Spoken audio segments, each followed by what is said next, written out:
بسم اللہ الرحمن الرحیم۔ الفرق بین الجامع الصغیر والکبیر، جامع الصغیر اور جامع کبیر کے درمیان فرق۔ وقال فی البحر، فی بحث التشہد، بحر الرائق میں تشہد کی بحث میں ہے کہ کل تالیف لمحمد بن الحسن موصوف بالصغیر فهو باتفاق الشیخین۔ امام محمد رحمہ اللہ کی وہ کتاب جو صغیر کی صفت کے ساتھ موصوف ہے وہ شیخین کی اتفاق کے ساتھ، مطلب یہ ہے اس میں امام ابو یوسف رحمہ اللہ کے واسطے سے امام اعظم ابو حنیفہ رحمہ اللہ کے مسائل نقل کر دیے گئے ہیں۔ ابو یوسف و محمد یعنی شیخین دونوں، شیخ ابو یوسف امام محمد رحمہ اللہ اس میں متفق ہے۔ امام محمد تو اس لیے کہ وہ لکھ رہے ہیں اور امام ابو یوسف اس لیے کہ انہیں کے واسطے سے لکھا جا رہا ہے۔ بخلاف الکبیر، جامع الکبیر یا الجامع الصغیر، ان کے برخلاف فإنه لم يعرض على ابی یوسف، امام محمد رحمہ اللہ نے کبیر کے نام سے جو کتابیں ہیں، جو کتابیں کبیر کی صفت کے ساتھ موصوف ہے، ان میں امام محمد رحمہ اللہ منفرد ہے اور ان کو امام ابو یوسف رحمہ اللہ کے اوپر پیش نہیں کیا ہے۔ وقال محقق بن امیر حاج الحلبی فی شرحہ علی المنیہ فی بحث التسمیع، محقق امیر حاج فرماتے ہیں تسمیع کی بحث میں، ان محمدً قرأ اکثر الکتب علی ابی یوسف، امام محمد رحمہ اللہ نے زیادہ تر کتابیں امام ابو یوسف رحمہ اللہ پر پڑھی ہے، مطلب کتاب لکھنے کے بعد ان کو امام ابو یوسف رحمہ اللہ پر پیش کیا ہے۔ الا ما کان فیہ اسم الکبیر، البتہ جن کتابوں کے اندر یا جن کتابوں کے نام میں کبیر آتا ہے فإنہ من تصنیف محمد، تو وہ امام محمد رحمہ اللہ کی ذاتی تصنیفات ہے، ان کو امام ابو یوسف پر پیش نہیں کیا ہے۔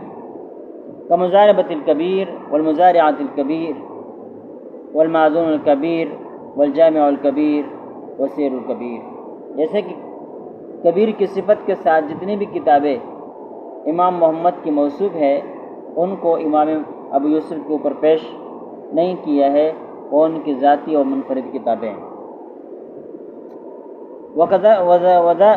وذكر المحقق بن الحمام كما في فتاوى تلميذ العلامة قاسم أن ما لم يحكي محمد فيه خلافا فهو قولهم جميعا، محقق ابن حمام فرماتے ہیں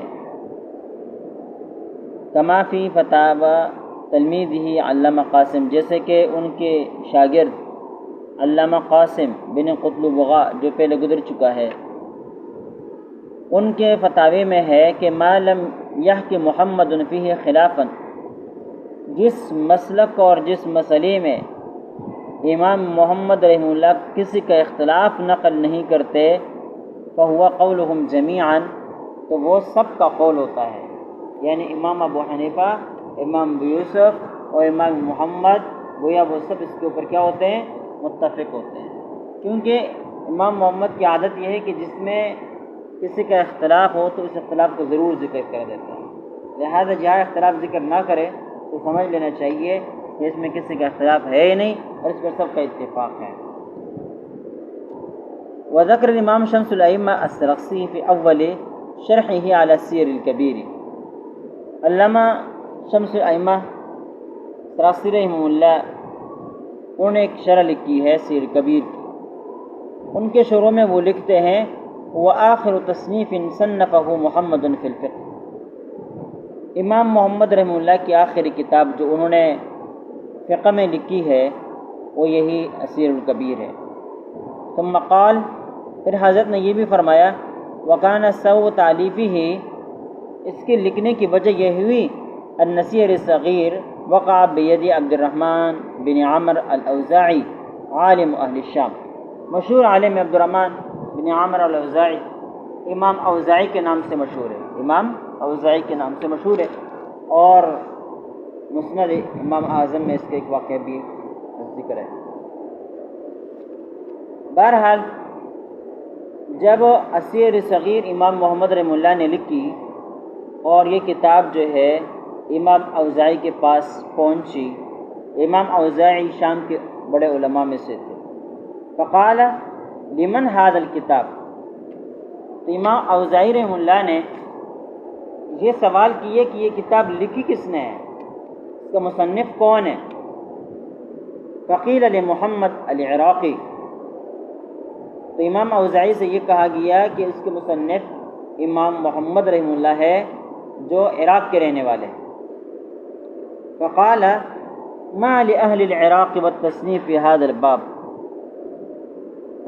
اہل عراق کا اور تصنیف کا اس باب میں کیا تعلق ہے؟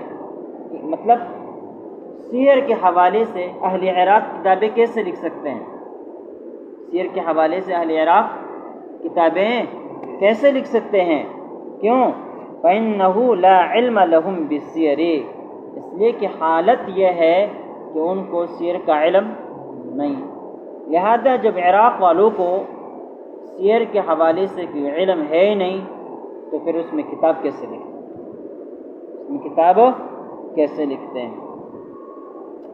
ومغازی رسول اللہ صلی اللہ علیہ وسلم وسابقاً من جانب الشام والحجاز دون العراق، اس لیے کہ نبی پاک صلی اللہ علیہ وسلم کی جنگیں اور صحابہ کرام کے جو ہے جنگی معرکیں کانت من جانب الشام والحجاز دون العراق، یہ تو شام اور حجاز کی سرزمین پر ہوا کرتی تھی، دون العراق، عراق میں تو کوئی جنگ ہوئی ہی نہیں ہے، یہ تو بہت بعد میں فتح، اب بات سمجھ میں نہیں ہے۔ تو جب وہاں جنگیں نہیں ہوئی تو جنگوں کا علم وہاں کیسے گیا ہوگا؟ لہذا اہل عراق سیر کے حوالے سے کتاب لینے کے اہل نہیں۔ فَإِنَّهَا مُحْدَثَةٌ فَتْحًا، وہ تو نیا ہے فتح کے اعتبار سے، مطلب عراق ابھی فتح ہوا، اب وہاں جنگی علوم پہنچنا یہ ممکن نہیں ہے، تو امام محمد نے کیسے کتاب لکھی؟ ٹھیک ہے، اس وجہ سے یہ تنقید کر دی اس کتاب کے اوپر۔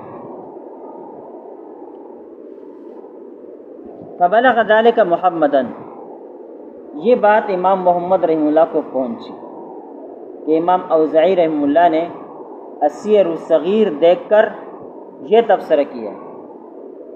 کہتے ہیں فغاضہ ذلك، تو امام محمد رحمہ اللہ کو اس بات نے بڑا غصہ دلایا۔ ٹھیک ہے نا بھائی، کہ امام اوزاعی نے یہ تبصرہ مجھ پر کیوں کیا؟ بھائی بات دراصل یہ ہے کہ اللہ تعالیٰ سبب بنا لیتا ہے، کیا کر لیتا ہے؟ ورنہ اتنا بڑا آدمی کہہ دیتا کہ بھئی کہنے دو لوگوں کو، بات سمجھ میں ہی نہیں آئے، پرواہ ہی نہ کرتا، لیکن اللہ تعالیٰ نے سبب بنایا۔ کہتے ہیں ففرغ نفسه حتى صنف هذا الكتاب، تو انہوں نے آپ کو دیگر کاموں سے فارغ کر کے یہ کتاب لکھ ڈالی۔ کہ تو آپ کہتے ہیں کہ ہمیں اس بارے میں علم نہیں، علم کیا، ہم تو اس میں مہارت تامہ رکھتے ہیں، اس میں کیا مہارت تامہ رکھتے ہیں، اور کتاب لکھ ڈالتے ہیں۔ یہ عجیب معاملہ ہے۔ یہ بڑی بڑی کتابوں کے مقدمے آپ پڑھیں تو یہ اکابر علماء اپنی کتاب لکھنے کی مختلف وجوہات ذکر کرتے ہیں۔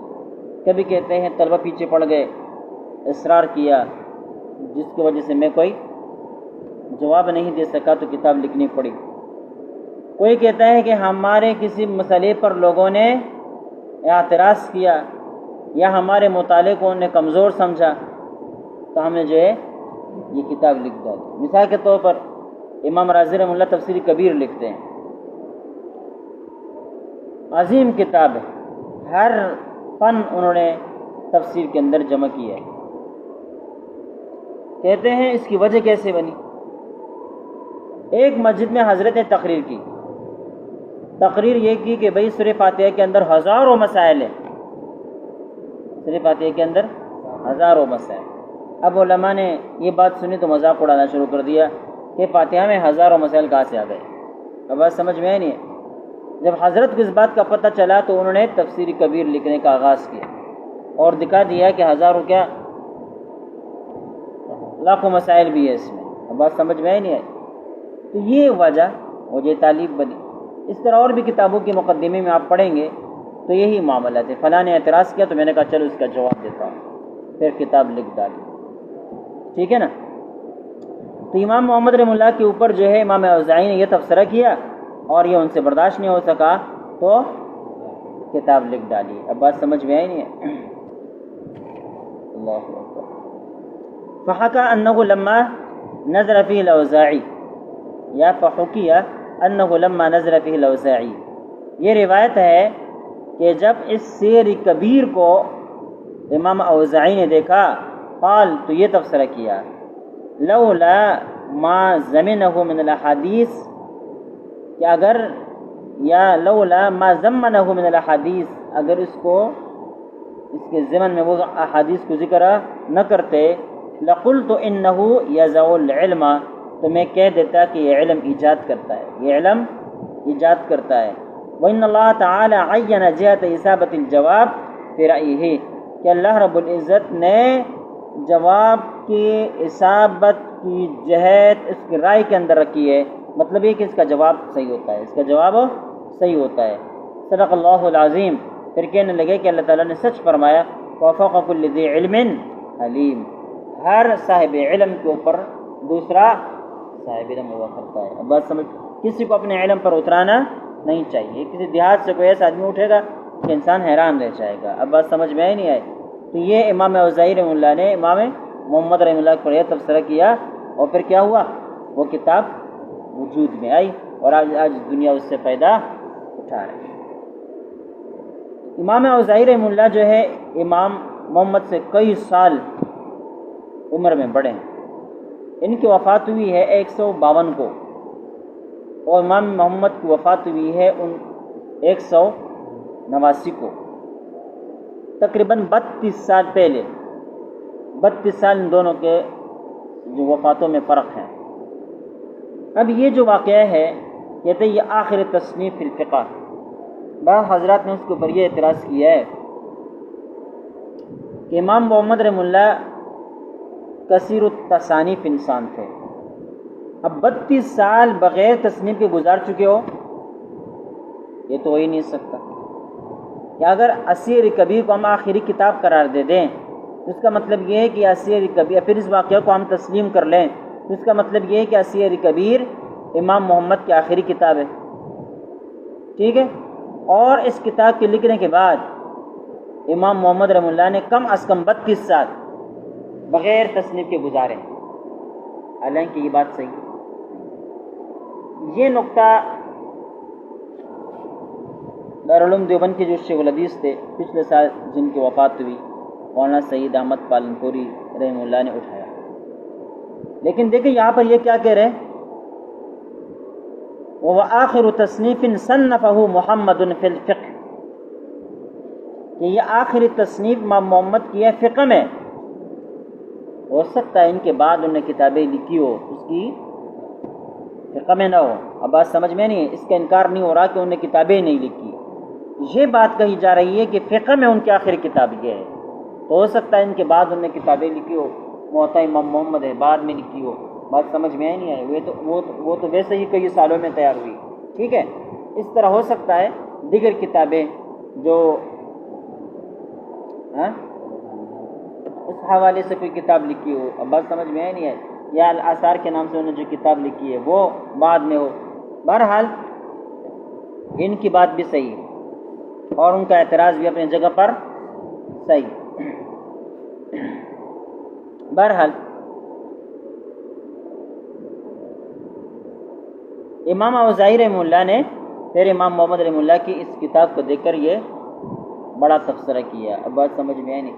ہو سکتا ہے کہ بھائی امام اوزاعی رحمہ اللہ کی عمر اس وقت زیادہ تھی, امام محمد کی عمر کم تھی, تو چھوٹے عمر کے لوگوں سے کبھی کبھی کام لینے کے لیے ان کو کیا ہے غصہ دلانا پڑتا ہے. اب بات سمجھ میں آئی نہیں ہے. تو ہو سکتا ہے اس پیارا محبت میں امام اوزاعی نے امام محمد کو کام پر ابھارا ہو اور نہ جا کے دوسرا کارنامہ سر انجام دیا ہو. بہرحال کس شخص کی صحیح تعویل کرنی چاہیے بنسبت اس کے کہ آپ اس کو بغض حسد پر محمول کر لیں، اس کو صحیح حمل کرنا چاہیے۔ ثم امر محمد ان یکتب هذا فی 60 دفترا، پھر امام محمد رحمہ اللہ نے یہ حکم کیا کہ اس کو 60 دفتروں میں لکھا جائے، یعنی 60 کتابیں تیار کی جائیں، 60 نسخے تیار کیے جائیں۔ وَيَحْمِلَ عَلَىٰ عَجَلَةٍ إِلَىٰ بَابِ الْخَلِيفَةِ، اور اس کو ایک کیا ہے بھائی، یہ عجلہ کہتے ہیں،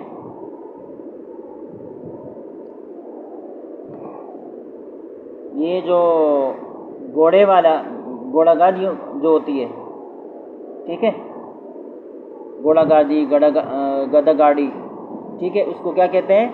عجلہ کہتے ہیں۔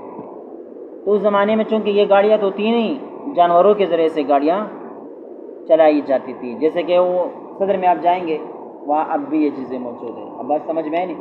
تو کہتے ہیں کہ 60 نسخے تیار کر کے ایک گدا گاڑی پر سوار کر کے کہاں تک لے کر گئے؟ خلیفہ کے پاس لے کر گئے۔ فَأَعْجَبَهُ ذَلِكَ، تو خلیفہ نے اس کو پسند کیا، وَعَدَّهُ مِن مَفَاخِرِ زَمَانِهِ، اور اس کو اپنے زمانے کے قابل فخر چیزوں میں سے گردانا۔ بات سمجھ میں؟ الأخذ بما في سير الكبير عند اختلاف الأقوال إلا إذا اختار المشايخ خلافه،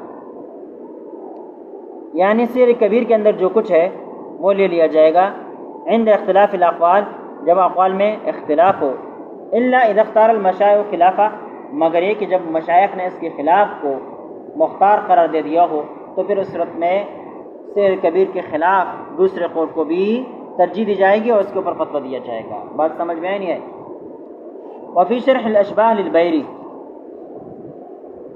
قال علماؤنا، ہمارے علماء نے کہا اذا كانت الواقعۃ مختلفا فيها، کہ جب کوئی واقعہ کوئی مسئلہ ایسا ہو جس میں اختلاف ہو علماء کا، فالافضل والمختار للمجتہد، تو مجتہد کے لیے افضل اور پسندیدہ بات یہ ہے اينظر بالدلائل، کہ وہ دلائل کے اندر غور اور فکر کر لیں، وينظر الى الراجع عنده، اور اس کی طرف دیکھے کہ اس کے پاس اس کے یہاں کون سا قول راجح قرار پاتا ہے، اس کے ہاں جو راجح قول ہو پھر اسی کو لے لے، اسی کو پر فتویٰ دے۔ یہ کون بھائی؟ مجتہد۔ والمقلد یاخذ بالتصنیف الاخیر، اور مقلد کا کام کیا ہے کہ جو آخری تصنیف ہے اس کو لے لیا جائے، تو آخری تصنیف وہ سیر کبیر ہے، لہذا آخری تصنیف پر اعتبار کرتے ہوئے اس کو ناسخ اور باقی کو منسوخ سمجھیں گے اور السیر کبیر کے اوپر فتویٰ دیں گے۔ الا ان یختار المشایخ المتاخرون خلافہ، البتہ اگر مشایخ متاخرین نے سیر کبیر کے خلاف، اس کی کسی قول کے خلاف فتویٰ دیا ہے تو پھر اس کے مطابق فتویٰ دیا جائے گا۔ فیجب العمل به، پھر متاخرین نے جس کو راجح قرار دے دیا ہے یا جس کو فتوی کے لیے متعین کر دیا ہے اسی کے اوپر عمل کیا جائے گا۔ ولو کان قول زفر، اگرچہ وہ کس کا قول ہے بھائی؟ ولو کان قول زفر، اگرچہ وہ دوسرا قول امام زفر کا کیوں نہ ہو، لیکن جب متاخرین نے اسی کو ترجیح دی ہے یا اسی پر فتویٰ دیا ہے تو اب ہم بھی کیا کریں گے؟ اسی پر فتویٰ دیں گے۔ شامی میں ایک مقام پر وہ مسائل جمع کر دیے گئے ہیں کہ جن میں امام ظفر رحمہ اللہ کے قول پر فتویٰ ہے۔ اب بات سمجھ میں ہی نہیں ہے، تقریباً 32 یا سے قریب مسائل ہے جن میں فتویٰ امام ظفر رحمہ اللہ کے قول کے اوپر ہے۔ لیکن یہاں ایک سوال اٹھتا ہے، اسیر کبیر جو ہے مغازی سے متعلق ہے، کس سے متعلق ہے؟ مغازی سے متعلق ہے۔ اس کا ماقبل کتابوں کے ساتھ کوئی ٹکراؤ نہیں ہو سکتا، اس لیے کہ جو پہلی کتابیں مبسوط ہے، الجامع الصغیر، الجامع الکبیر ہے، اس طرح زیادات ہے وغیرہ، وہ سب کے سب کیا ہے؟ فقہ کے عام ابواب پر مشتمل ہے، ان میں سیر نہیں ہے اور ان میں سیر ہے۔ اب بات سمجھ میں نہیں، لہذا اس کا ٹکراؤ ان کتابوں کے ساتھ کیسے ہوگا کہ یہ حضرت کہتے ہیں کہ جب ان کا اور دیگر کتابوں کے اندر اختلاف آ جائے تو پھر ہم سیر کبیر کو ترجیح دیں گے۔ اب بات سمجھ میں نہیں، لیکن اس کا بھی جواب یہ ہو سکتا ہے کہ بھئی یہاں لازم نہیں کہ ہر چیز میں اختلاف ہو، کوئی ایک مسئلے میں بھی اگر اختلاف ہو جائے، مثال کے طور پر اگر اس میں کوئی مسئلہ سیر کے حوالے سے ضمناً ذکر ہے، وہ باب نہیں ہے، یا اس میں وہ سیر سے متعلق کتاب ہے لیکن ہو سکتا ہے کوئی مسئلہ ضمناً دوسرے ابواب کا بھی آ گیا ہو اور اس مسئلے کا ماقبل کتابوں کے ساتھ ٹکراؤ آ جائے، تو پھر کیا ہے، ترجیح سیر کبیر کو دیں گے، ٹھیک ہے نا؟ بس